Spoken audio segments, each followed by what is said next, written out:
So there's a virus going around specifically in my generation, and it's letting your circumstances control your mental state or your mental health. And I think now more than ever, it's important to take back control of your mental state. This might sound a bit off at first, but hear me out real quick. Let me cook. So a few months back, I traveled to Guatemala for a school trip, and for a few days, I stayed with the local family. And let me tell you, they were dead, bro. Like the main door to the house was dead as a sheet of metal. The main wall looking into the house was just a rundown fence. And there were flies everywhere when you're eating. Like, I'm not gonna lie, it was kind of crazy living there for a few days. One of the biggest things that I found is that they were actually pretty happy and definitely more happy than most of my friends and my family. Like, it's crazy. These people whose family household income is $10 a day are happier than me. So in Guatemala, they speak Spanish, obviously. And now my Spanish isn't the greatest, but I can understand 60 to 70% of what they're saying. And this one night, me and my bro, who was staying at the crib with me, were talking to the dad of the family. And when I say we, it was mainly just my friend who spoke a lot better Spanish than me. And the father of the family was telling me how he prays that his traveling visa will get approved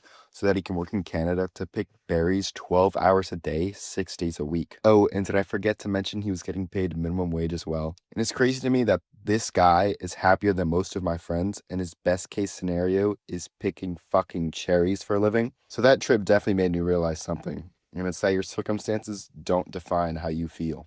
And that maybe a lot of us are running from our problems that we don't face head on or that we don't want to face head on. And this is where I kind of started realizing something deeper about people. So, a big thing I've noticed with myself and people close to me is that a lot of them lie to themselves and keep the problems deep within. And I think this is what most people miss is that I don't think people do this on purpose.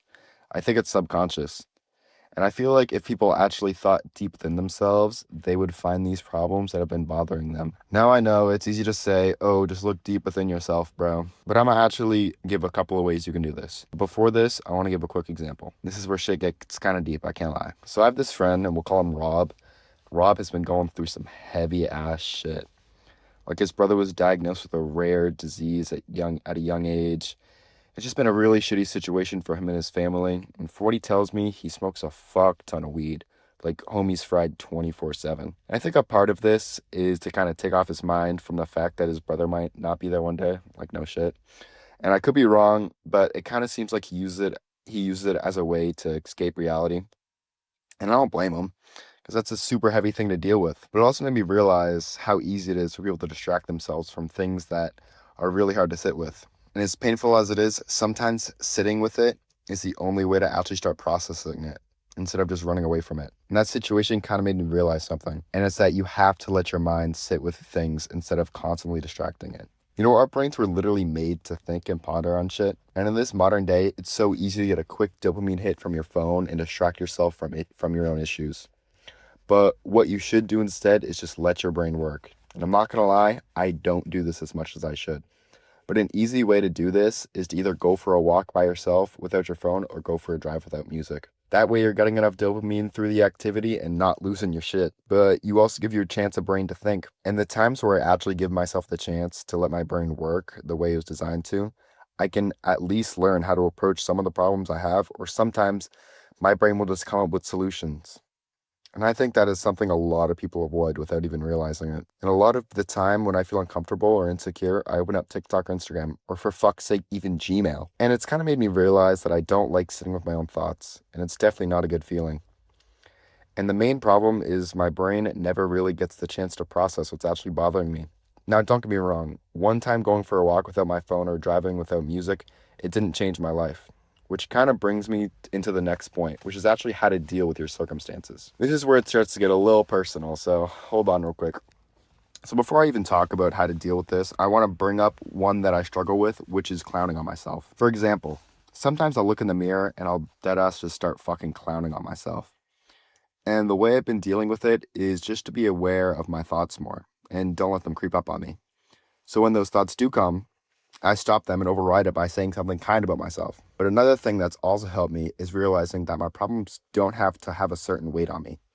Like I gotta realize I can control how much something affects me. Like whenever someone is talking to me about the problems, they always say someone did this to me, so I have to feel this way. And I tell them that they don't have to feel that way and that they can just change their perspective. Now, don't get me wrong, it's super hard to do that. And the first step is realizing that you don't actually have to suffer just because someone did you wrong. And I think this is where a lot of people get stuck because we naturally want to start thinking that if something bad happens to us, we're supposed to feel bad for a certain amount of time or carry it within us.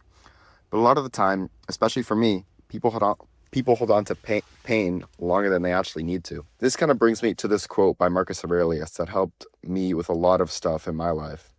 And it's something on the line of, we often suffer more in imagination than in reality. And when I first heard this, it kind of hit me deep. And I realized a lot of the stress or anger or sadness I was feeling wasn't even coming from actually what's happening in my life. It was coming from the way I was replaying it in my head over and over again, or thinking what it meant about me as a person.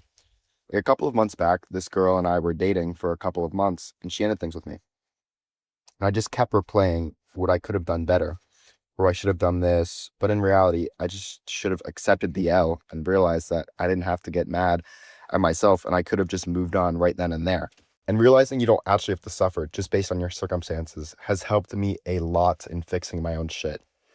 Like, it doesn't mean what happened to you doesn't matter. It doesn't mean you can change the way you carry it.